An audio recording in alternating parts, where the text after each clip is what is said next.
Ministers refuse to exempt disabled from bedroom tax. Two Conservative ministers have refused to consider exempting disabled people from the bedroom tax, despite new research that suggests many are facing eviction from their homes. Lord Freud, the Welfare Reform Minister, and Chris Hopkins, the Housing Minister, were giving evidence to the Commons Work and Pensions Select Committee about what the government calls its spare room subsidy removal policy.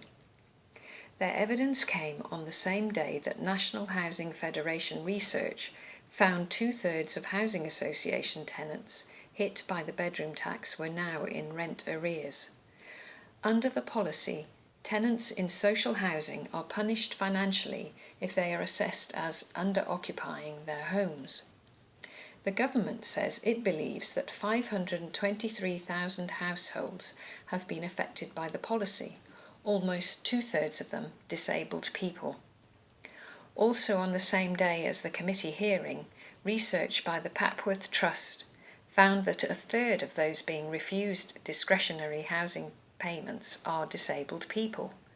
The payments are made by a council when it decides a housing benefit claimant needs extra help to meet housing costs. Almost 90% of those refused this help said they had had to cut back on essentials like food or paying household bills.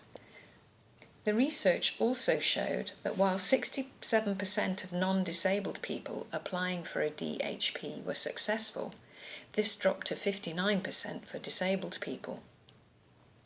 Giving evidence to the committee, Hopkins suggested that many disabled tenants could solve their problems by behavioural and cultural changes, saying they were set in their ways about the way that they spend and they use their money.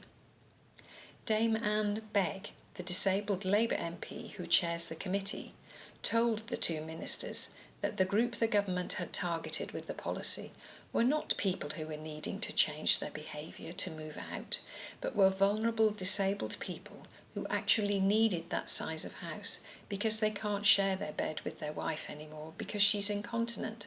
That's who has been caught up by this policy.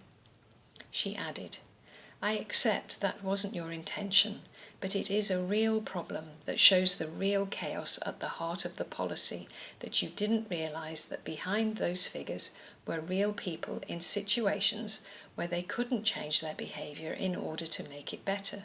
They can't move. You have no idea how incredibly difficult it is to get an accessible house."